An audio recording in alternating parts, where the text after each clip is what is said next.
Salut les perchés! Aujourd'hui, on va parler des défauts du fourgon perché, à savoir un pilote V540G. Même s'il est absolument topissime, il a quand même deux trois petits défauts dont j'aimerais vous faire part. Vous me suivez? Défaut numéro un, l'indicateur de charge de la batterie. Là, comme vous pouvez le voir sur la tablette Experience qui permet de gérer les eaux propres, les eaux sales et d'avoir un petit peu d'informations sur le fourgon, il y a un petit picto qui représente la batterie avec 5 barrettes. Donc on se dit, là, la batterie est complètement chargée. Sauf qu'en fait, les 5 barrettes sont toujours affichées, même quand la batterie se décharge. Il n'y a aucun moyen simple et facile de savoir où en est la charge de la batterie. Il y a une petite astuce quand même, il y a la tension de la batterie qui est affichée ici.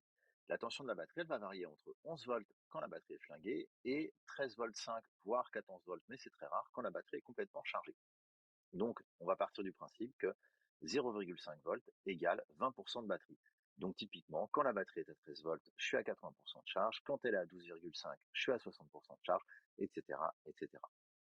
C'est pas hyper pratique, mais au moins, ça me permet de le savoir assez facilement.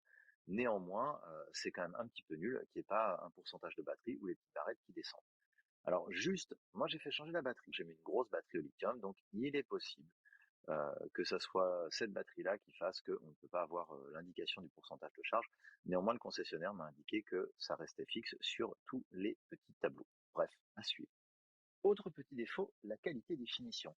Par exemple, là, vous voyez, ce truc-là bouge vraiment beaucoup.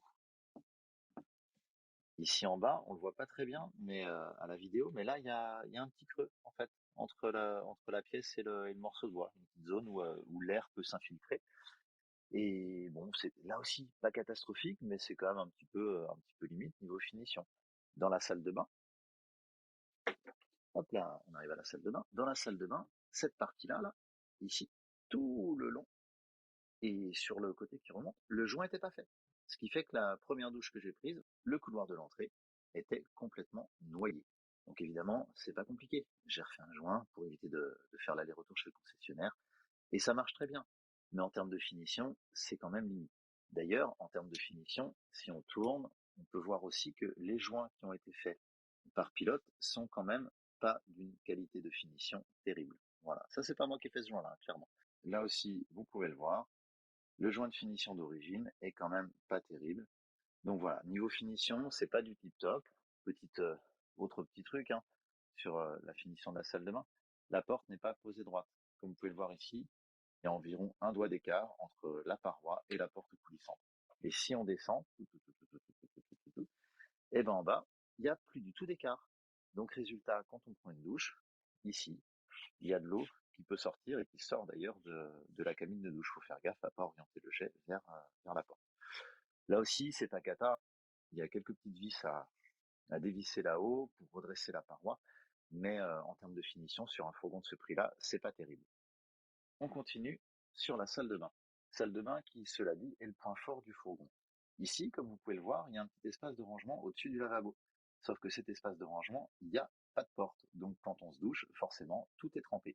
Donc soit on enlève tout, soit tout est trempé, faut tout éponger, soit, et c'est ce que je vais faire, on installe une petite porte en plexiglas, tout simplement. Autre petit défaut, l'habillage du plafond au-dessus de la cabine conducteur. Comme vous pouvez le voir ici, on a une zone de rangement, tout simplement, au-dessus de la cabine conducteur.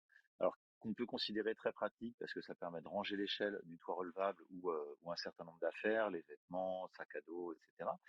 Pour autant, le problème, c'est que quand on est assis sur les sièges, ça va, on touche pas le plafond, mais dès qu'on se met debout, notamment moi qui fais 1m40, forcément, ici, ça tape. Voilà, je sais que sur les nouveaux modèles, cet aménagement de la cabine conducteur, enfin voilà, ce coffre de rangement il disparaît et on a un aménagement plus haut qui permet de profiter vraiment de toute la hauteur et éventuellement en option, je crois qu'il y a même un skyroof qui est possible. En attendant, c'est pas le cas sur mon fourgon. Alors, il est possible que ça soit lié au fait que moi j'ai fait installer un toit relevable et que du coup avec le toit relevable ils font que cet aménagement-là. Je ne sais pas. Je l'ai découvert à la livraison. Bon, c'est pas cata, on fait avec, à la limite ça fait un rangement de plus, mais c'est vrai que c'est quand même un petit peu moins confortable et que la seule partie vraiment où je peux me tenir debout, c'est au niveau de la table et que c'est vrai que les premières sorties, je me suis cogné la tête un nombre assez incalculable de fois, parce qu'il faut le temps de s'habituer à ça, voilà. Autre petit défaut, le coffre de rangement sous le siège passager. Ici, sous le siège passager, on a un coffre de rangement. Comme vous pouvez le voir, ça s'ouvre. Simplement, pour y accéder, il faut défaire le dossier du siège passager, qui est juste scratché, et l'assise qui est scratchée elle aussi. Alors vous me direz que c'est pas très très difficile. Cela dit, dans un fourgon de 5,40 m, les rangements, c'est vraiment le sujet le plus important. Donc si à chaque fois qu'on veut accéder à cet espace de rangement, il faut tout démonter, c'est quand même un petit peu chiant, autant le dire. Donc tout simplement, un tiroir ici, c'est la solution la plus simple. Pour autant, c'est pas celle qui a été retenue. Voilà, donc ça se bricole, bien sûr, je peux faire une découpe, je peux fixer des rails, tout va bien. Cela dit, pour un fourgon de ce prix-là, c'est quand même dommage que cet espace de rangement soit pas mieux optimisé. Autre petit défaut, le système d'occultant pour la nuit sur le pare-brise avant. Comme vous pouvez le voir, le système d'occultant, en fait, il laisse passer une partie de la lumière. Alors, je vais ouvrir pour vous montrer comment ça marche. Voilà. En fait, c'est un petit rail ici, voilà, qui guide l'occultant et qu'une fois qu'il arrive au milieu, avec des aimants se bloque.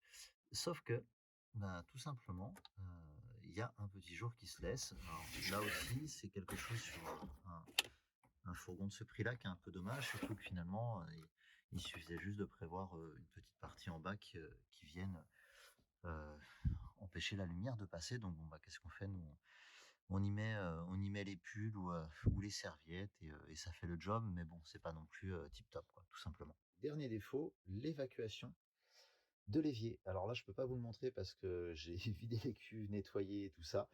Mais l'évacuation de l'évier, c'est vraiment un truc qui m'a surpris. La douche s'évacue très très bien, le lavabo de la salle de bain s'évacue très très bien. L'évier, en revanche, dès qu'on met de l'eau dedans, ça se remplit et ça se vide très très très lentement. Donc bon, là aussi, je vais essayer de chercher, hein. Peut-être qu'il y a un tuyau qui est un peu coincé, qui est mal, comment dire, un coude ou quelque chose comme ça. J'espère que c'est pas comme ça tout le temps. Alors si ça se trouve, c'est comme ça tout le temps et c'est comme ça sur tous les fourgons. Donc bon, voilà. Pour autant, pour moi, ça représente quand même un petit inconvénient parce que dès qu'on utilise l'évier, bah voilà, enfin l'eau met un temps fou à s'évacuer et c'est un petit peu chiant au quotidien. Et voilà, on a fait le tour des petits défauts, je vous l'avais dit, du fourgon perché, un pilote V540G. Rien de rédhibitoire. Dans un fourgon, de toute manière, rien n'est parfait et tout ça peut se corriger en général par du bricolage. Le point le plus embêtant à mes yeux, c'est la finition. Parce que là, pour le coup, la finition, les joints, etc., c'est quand même des choses qui, sur un fourgon de ce prix-là, sont relativement moyennes.